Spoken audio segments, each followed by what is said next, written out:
Halo teman-teman semua, perkenalkan kami dari kelompok 3. Kami akan membahas materi dengan bertemakan kunci tampil profesional dalam wawancara kerja. Nah, dalam kehidupan sehari-hari, kita pasti melakukan komunikasi dengan orang-orang di sekeliling kita. Mungkin dalam lingkungan keluarga, teman, bahkan di tempat kerja. Nah, komunikasi itu terbagi menjadi dua, yaitu komunikasi verbal dan non-verbal.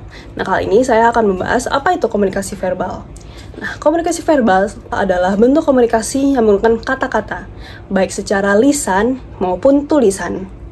Nah, ciri komunikasi verbal yang baik adalah yang pertama, menggunakan bahasa yang sopan dan formal, menyampaikan pesan dengan jelas, struktur kalimat teratur, tidak berbelit-belit, pemilihan kata yang sesuai dengan lawan bicara.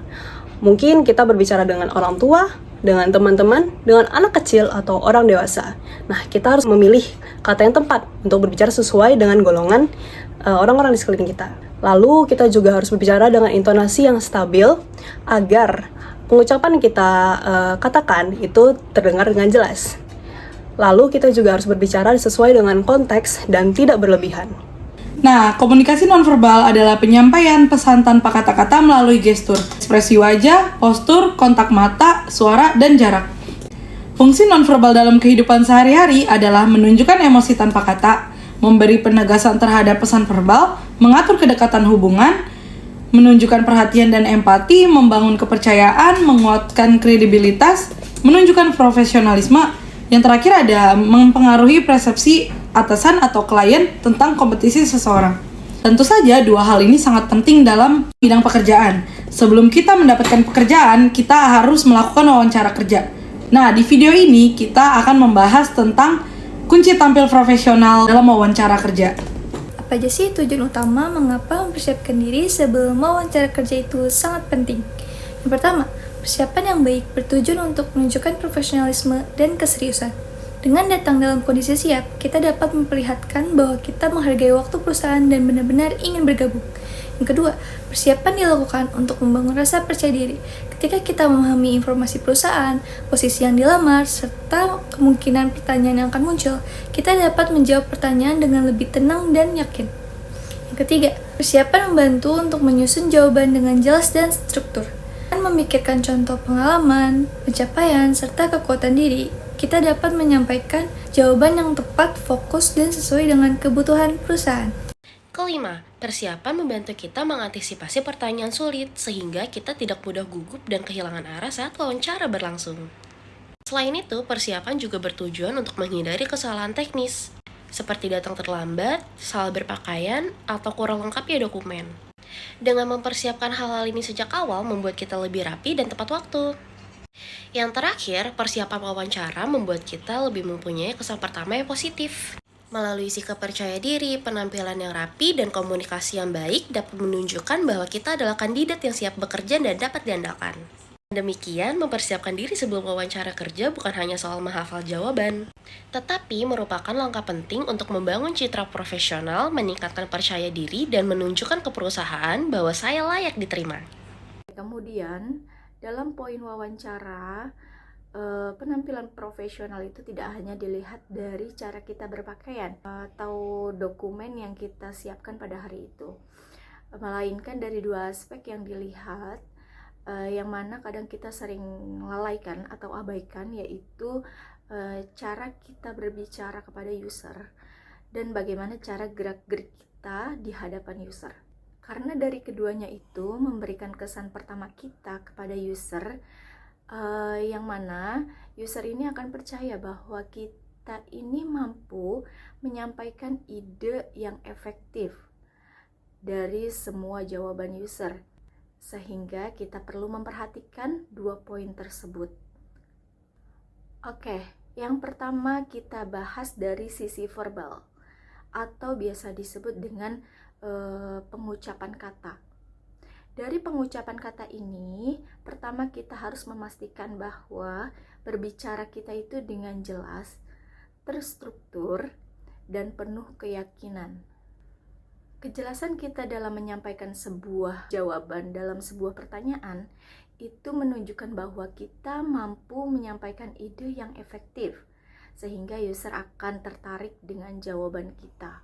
Kemudian kita harus menjawab seluruh pertanyaan itu dengan secara terstruktur, sehingga pertanyaannya itu terstruktur mulai dari opening, terus bagaimana pengalaman kita dari perusahaan sebelumnya, terus kemudian kita dari lulusan apa, tahun berapa, pencapaian apa yang kita dapatkan dari perusahaan sebelumnya, terus kemudian diakhiri dengan closing atau penutup. Nah, contohnya pada saat opening itu kita memperkenalkan diri. Contohnya itu ketika kita yang pertama itu ketika kita berhadapan dengan user atau HR, itu kita hindari nunduk.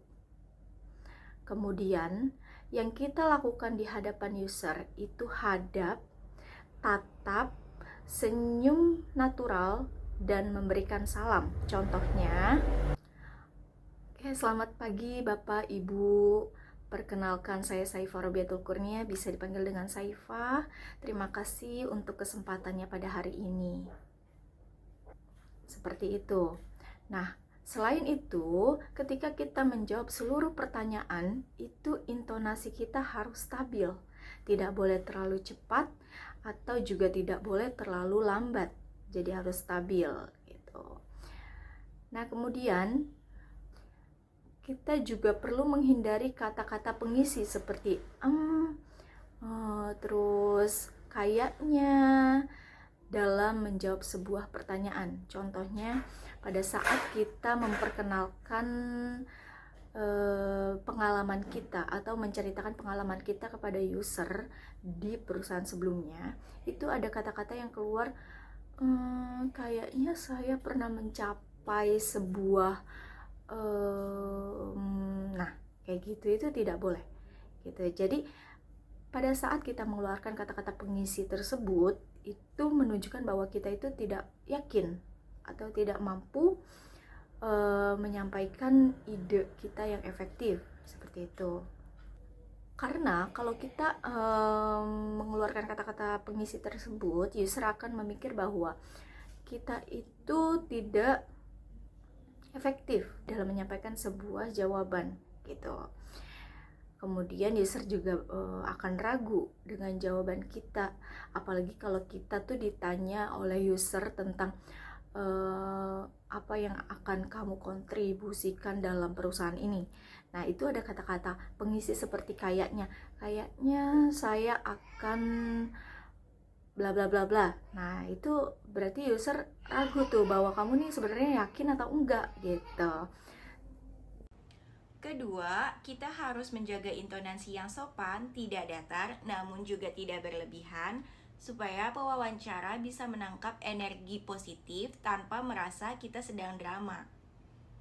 Nada suara yang tegas namun tetap sopan dapat menunjukkan bahwa kita adalah pribadi yang profesional dan berkomunikasi dengan baik. Ketiga, untuk menjaga profesionalitas dalam pengucapan, kita juga harus berlatih menyusun jawaban secara singkat namun padat. Ketika ditanyai mengenai pengalaman kerja atau pencapaian, kita perlu menyampaikan poin-poin penting terlebih dahulu, baru kemudian memberikan penjelasan.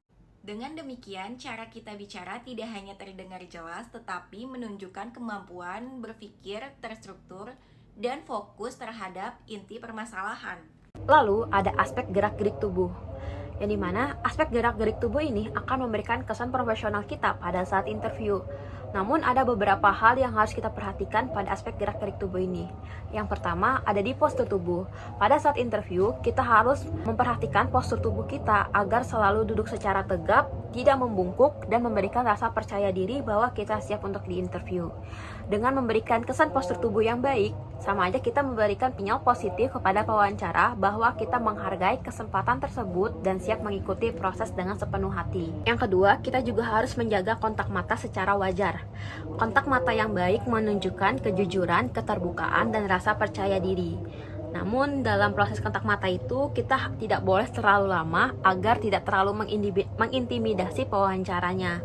Dengan perpaduan kontak mata yang tepat dan sesekali melihat ke arah lain, itu akan menciptakan suasana yang nyaman pada saat proses interview. Yang ketiga, yaitu gerakan tangan. Gerakan tangan harus digunakan secara natural untuk mendukung penjelasan, bukan untuk mengalihkan perhatian. Gerakan tangan yang ringan dapat membuat penyampaian menjadi lebih hidup, tetapi jika berlebihan dapat mengganggu fokus pewawancara. Kita juga perlu memperhatikan kebiasaan kecil seperti menggoyangkan kaki, mengetuk meja, memainkan pulpen, atau menyentuh wajah terlalu sering. Kebiasaan tersebut bisa menunjukkan kegugupan dan dapat menurunkan kesan profesional. Yang keempat, yang tak kalah penting, kita harus menunjukkan ekspresi wajah yang positif, senyuman ringan ketika masuk ruangan saat menyambut wawancara, atau ketika menjawab pertanyaan tertentu dapat membantu menciptakan suasana yang lebih hangat dan bersahabat.